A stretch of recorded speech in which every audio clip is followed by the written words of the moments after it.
বাংলা বরাক আসাম চ্যানেলে সর্বশেষ আপডেট জাতীয় সংবাদে আপনাদেরকে জানাই স্বাগতম। সংবাদের শুরুতেই জানিয়ে দেব সংবাদ শিরোনাম। ফের সিএএ ইস্যু নিয়ে উত্তপ্ত হচ্ছে আসাম। বিজেপির সুবিধার্থে অসমে বাঙালি বিদ্বেষীরা একজোট, বিস্তারিত থাকবে প্রতিবেদনে। ভারতরত্ন বিসমিল্লাহ খানের বাড়ি ভেঙে কমার্শিয়াল কমপ্লেক্স, প্রশ্নের মুখে যোগী সরকার। মুসলিম বিদ্বেষ চড়ানো নিয়ে প্রশ্ন ফেসবুকের অন্দরেও, কর্তৃপক্ষকে চিঠি অসন্তুষ্ট কর্মীদের। দ্রুত শেয়ার বিক্রির নির্দেশ, মার্চের মধ্যেই 4 রাষ্ট্রায়ত্ত ব্যাংকের বেসরকারীকরণ চায় কেন্দ্র। রামের আরতি করায় মুসলিম বিজেপি নেত্রীকে প্রাণে মেরে ফেলার হুমকি।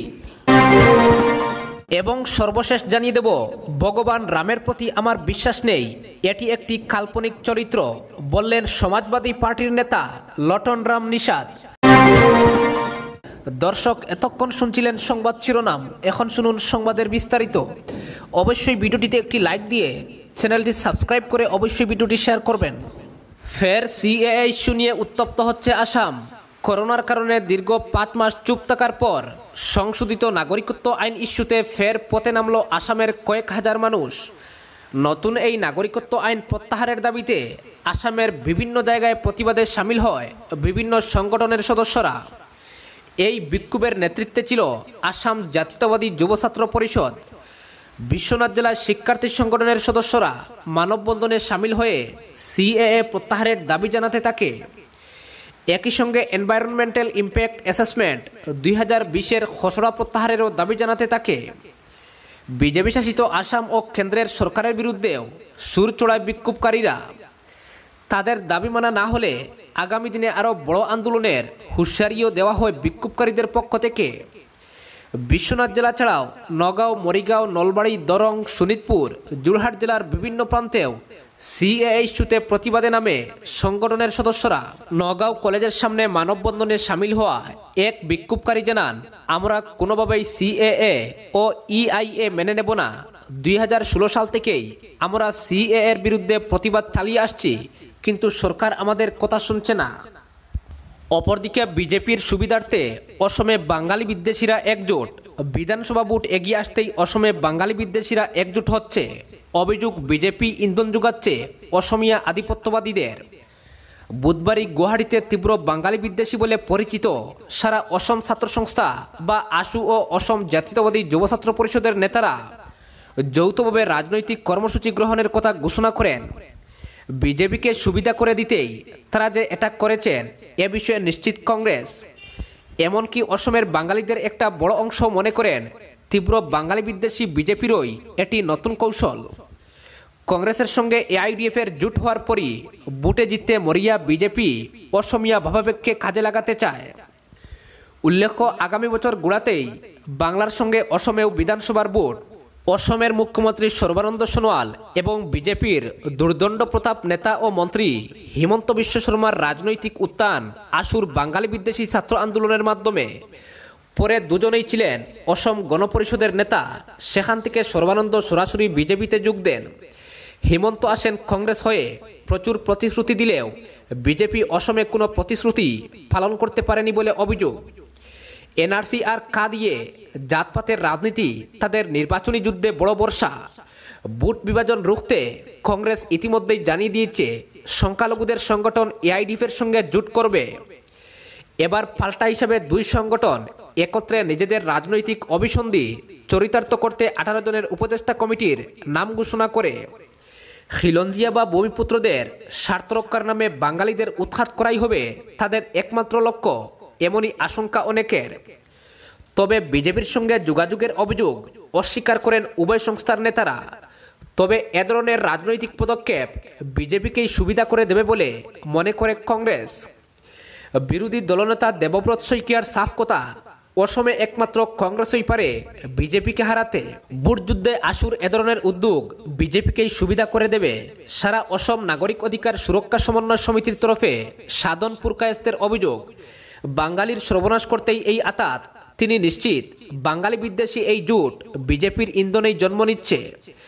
অশুভ আতাতের বিরুদ্ধে বাঙালিদের এক হওয়ার ডাক দেন সাধনবাবু। অপরদিকে ভারতরত্ন বিসমিল্লাহ খানের বাড়ি ব্যঙ্গে কমার্শিয়াল কমপ্লেক্স প্রশ্নের মুখে যোগী সরকার। ওস্তাদজির ইচ্ছে ছিল তার মৃত্যুর পর বাড়িটিকে যেন মিউজিয়াম হিসেবে গড়ে তোলা হয়। তার মৃত্যুর পর এই বাড়িটিকে হেরিটেজ তকমা দেওয়ার দাবিও উঠেছিল। তবে সেসব এখন অতীত। বছরের পর বছর ধরে দেশবাসীকে সানাইয়ের সুরে বিবুর করে রাখা উস্তাদ বিসমিল্লাহ খানের অতি প্রিয় বাড়ি কমার্শিয়াল কমপ্লেক্স তৈরি করার জন্য ব্যঙ্গে ফেলল পরিজনরা। আগামী 21 আগস্ট বিসমিল্লাহ খানের 14তম মৃত্যুবার্ষিকী। তার আগে এই ঘটনার নিন্দায় মুখর সঙ্গীতপ্রেমীরা। উত্তরপ্রদেশের হাদহা সরাইয়ের এই বাড়িটি ছিল উস্তাদ বিসমিল্লাহ খানের অত্যন্ত প্রিয় জায়গা। জানা গেছে এই বাড়ির যে ঘরে বসে তিনি রেওয়াজ করতেন সে ঘরটি সম্পূর্ণরূপে ভেঙে ফেলা হয়েছে। দুতলা বাড়ির উপরের অংশটা পুরোপুরি ধ্বংস। পরিবারের এক সদস্য এর দাবি বাড়িটিকে ভেঙে কমার্শিয়াল কমপ্লেক্স তৈরির পরিকল্পনা রয়েছে। তবে এত কিছু হয়ে যাওয়ার পরও সরকারের তরফে কোনো পদক্ষেপ নেওয়া হয়নি। 2006 সালে বিসমিল্লাহ খান মারা গেলে বাড়িটিকে মিউজিয়াম হিসেবে গড়ে তোলার আবেদন জানিয়েছিল তার শিষ্য ও ভক্তরা। উস্তাদজিরও ইচ্ছে ছিল তাই, কিন্তু সেটি সম্ভব হয়নি। পরে বাড়িটিকে হেরিটেজ তকমা দেওয়ার দাবি উঠে, কিন্তু রাজ্য সরকার বা কেন্দ্রীয় সরকার কারো তরফে কোনো হেলদুল দেখা যায়নি। তারই পরিণতি দেখা গেল এদিন। উস্তাদজি নাতি নাতনিদের তরফে শুরু হলো বাড়ি ব্যঙ্গে কমপ্লেক্স তৈরির উদ্যোগ। শুধু তাই নয়, ভারত যেদিন স্বাধীন হয় সেদিন পণ্ডিত জওহরলাল নেহরুর তরফে ডাক পড়েছিল উস্তাদ বিসমিল্লাহ খানের। লালকেল্লায় উৎসব পালন করে সানাই বাজিয়েছিলেন তিনি। বাড়ি ভাঙতে গিয়ে সেই সানাইও নষ্ট হয়ে গিয়েছে বলে জানা গিয়েছে। এই ঘটনায় রীতিমতো ক্ষুব্ধ বিসমিল্লাহ খানের ভক্তরা। প্রসঙ্গত 1963 সালে হাদহা সরাইয়ের বিক্রম শাহ লেনের দ্বারে এই বাড়িটি কেনেন। নিয়ম করে প্রতিদিন এই বাড়ির দ্বিতীয় তলের একটি ঘরে বসে রেওয়াজ করতেন তিনি।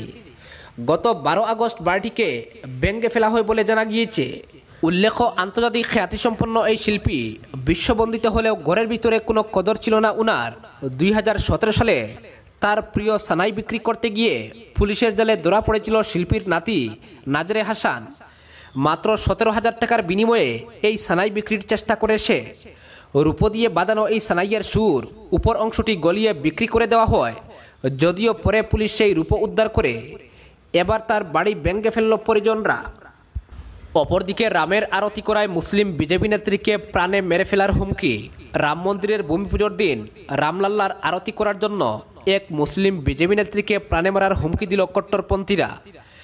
ঘটনাটি উত্তরপ্রদেশের আলিগড়ের রবি আসিফ খান নামের ওই বিজেপি নেত্রী রাম মন্দিরের ভূমি পুজোর দিন নিজের বাড়িতে রামের পুজোর ব্যবস্থা করেছিলেন। সেখানে তিনি রামের আরতিও করেন। এরপর চলতি বছরের রাখি পূর্ণিমাতেও সকলের সঙ্গে মেতে উঠেন ওই বিজেপি নেত্রী। এরপরই কট্টরপন্থীদের নিশানায় পড়েন তিনি। আলিগড়ের মহাবীরগঞ্জের বিজেপির মহিলা মোর্চার সভাপতি রবি আসিফ খান রাম মন্দির নির্মাণের জন্য 5,100 টাকা অনুদানও দিয়েছেন তিনি। ওই নেত্রী বহুদিন থেকেই হিন্দু ধর্মাবলম্বীদের বিভিন্ন অনুষ্ঠানে সকলের সঙ্গে মেতে উঠেন। এটাই তার নিজস্ব সম্প্রদায়ের মানুষদের পছন্দ নয়। সমগ্র আলিগড় জুড়েই ওই নেত্রীকে প্রাণে মেরে ফেলার হুমকি দিয়ে পোস্টার পড়েছে। জীবিত পুড়িয়ে মারার হুমকি দেওয়া হয়েছে ওই বিজেপি নেত্রীকে। ওই এলাকা জুড়ে রবি আসিফ খান এবং নার্গিস নামে আরও এক মহিলার নামে পোস্টার পড়েছে। সেখানে তাদের পুড়িয়ে মারার হুমকির পাশাপাশি লেখা হয়েছে শরীয়ত আইনের আওতায় তাদের ইসলাম থেকে বহিষ্কার করা হবে। প্রাণনাশের হুমকির পর প্রশাসনের দ্বারস্থ হয়েছেন ওই বিজেপি নেত্রী। পুলিশে অভিযোগ জানিয়েছেন তার স্বামী মোহাম্মদ আসিফ জানিয়েছেন কয়েকজন বিজেপি কর্মী রবির পাশে আছে, তারাই তাকে পাহারা দিচ্ছে। অপরদিকে মুসলিম বিদ্বেষ ছড়ানো নিয়ে প্রশ্ন ফেসবুকের অন্দরেও। কর্তৃপক্ষকে চিঠি অসন্তুষ্ট কর্মীদের। ভারতে মুসলিম বিদ্বেষ ছড়ানো নিয়ে এবার প্রশ্ন ওঠা শুরু করলো ফেসবুকের অন্দরেও। সংস্থার কর্মীদের ওই একাংশের দাবি ভারতে মুসলিম বিদ্বেষ ছড়ানো নিয়ে কর্তৃপক্ষকে প্রশ্নের মুখে দাঁড় করালো। সংবাদ সংস্থা রয়টার্সের দাবি ফেসবুকের 11 জন শীর্ষস্থানীয় কর্মী ভারতের সংস্থার পলিসি নিয়ে প্রশ্ন তুলে কর্তৃপক্ষকে চিঠি লিখেছেন। তাদের দাবি আরও বহু কর্মী জানতে চায় ঘৃণা ছড়ানো রুখতে সংস্থা কী পদক্ষেপ করেছে। সম্প্রতি মার্কিন সংবাদ মাধ্যম ওয়াল স্ট্রিট জার্নালে প্রকাশিত একটি প্রতিবেদন ঘিরে বিতর্কের সূত্রপাত। ওই প্রতিবেদনে বলা হয়েছিল ভারতে ফেসবুক কর্তৃপক্ষ বিজেপি নেতাদের বা বিজেপি সমর্থিত সংগঠনের ঘৃণা এবং মুসলিম বিদ্বেষী মন্তব্য এড়িয়ে যায়। এই ধরনের মন্তব্যের বিরুদ্ধে কোনো রকম ব্যবস্থা নেওয়া হয় না। উদাহরণ হিসেবে টাইগার রাজা সিং সহ একাধিক বিজেপি নেতার নাম বলা হয়েছিল, যারা নিয়মিত বিদ্বেষমূলক আচরণ করলেও তাদের বিরুদ্ধে কোনো ব্যবস্থা নেয়নি কর্তৃপক্ষ, যা নিয়ে পুরোদমে আক্রমণে নেমেছে কংগ্রেস। বিজেপির সঙ্গে ফেসবুকের আতাতের অভিযোগ তুলেছে তারা। কংগ্রেসের দাবি, সেই 2012 সাল থেকেই বিজেপির সঙ্গে যোগাযোগ রেখে চলেছে ফেসবুক ইন্ডিয়া। ইস্যুটি গড়িয়েছে সংসদ পর্যন্ত। ভারতে কেন বিদ্বেষমূলক মন্তব্য ছড়াতে দেওয়া হলো তা নিয়ে সম্পূর্ণ তদন্ত চেয়েছে কংগ্রেস। এমনকি এ নিয়ে ফেসবুকের ভারতীয় শাখার জবাব তলব করতে চান তথ্য প্রযুক্তি বিষয়ক সংসদীয় স্থায়ী কমিটির চেয়ারম্যান শশী থারুর। এসব অভিযোগ নিয়ে ভারতীয় রাজনীতি যখন সরগরম, তখন ফেসবুক কর্তৃপক্ষকে সংস্থার অন্দরেই পড়তে হলো প্রশ্নের মুখে। রয়টার্সের দাবি অনুযায়ী সংস্থার 11 জন কর্মীর লেখা চিঠিতে স্পষ্টতই কর্তৃপক্ষের ভূমিকায় অসন্তোষ প্রকাশ করা হয়েছে।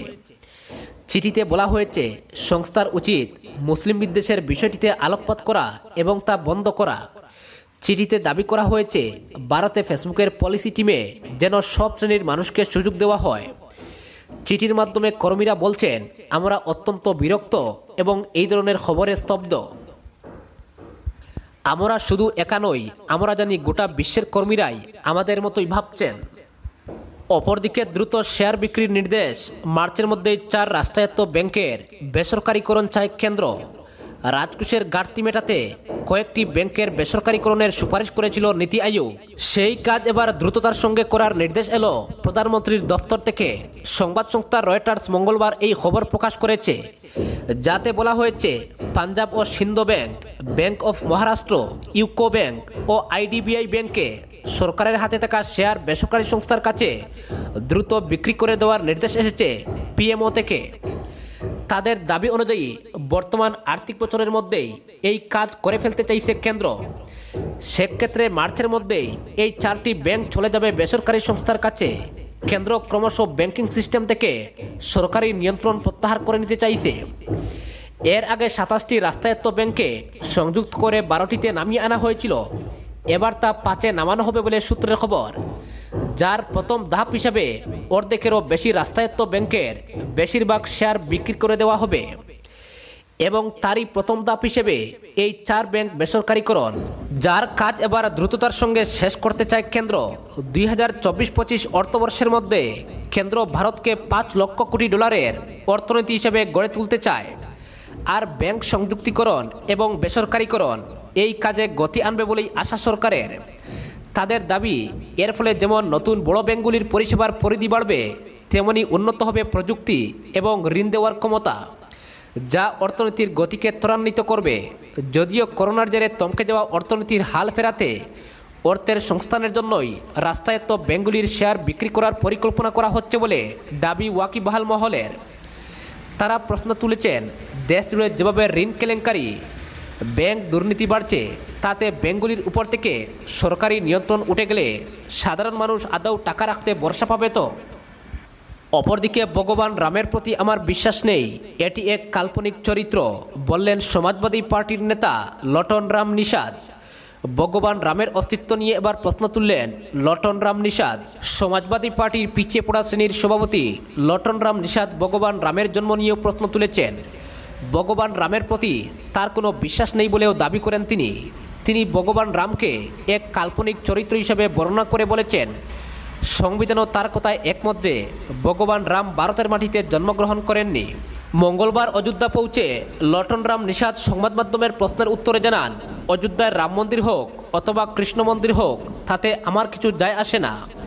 ভগবান রামের প্রতি আমার কোনো বিশ্বাস ভরসা নেই।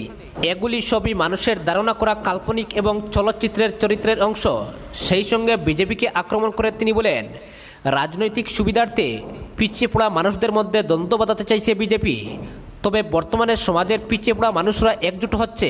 আমার বিশ্বাস উত্তরপ্রদেশের আগামী সরকার একজন সমাজের পিছিয়ে পড়া মানুষদের মধ্যেই হবে। তিনি আরও বলেন, যাদের দ্বারা আমি সুবিধাপ্রাপ্ত হয়েছি তাদের প্রতি আমার বিশ্বাস রয়েছে। বাবা সাহেব ভীমরাও আম্বেদকর, কর্পূরী ঠাকুর, মহাত্মা জ্যোতিবা ফুল এবং ছত্রপতি শাহুজি মহারাজ, এনারা সকলেই সমাজের পিছিয়ে পড়া অনগ্রসর শ্রেণীকে অধিকার দিয়েছিলেন। সমাজের এই মহাপুরুষদের কারণেই আমরা লেখাপড়ার সুযোগ পেয়েছি, চাকরি করতে পারছি এবং সর্বোপরি সমাজের সম্মানীয় স্থান পেয়েছি।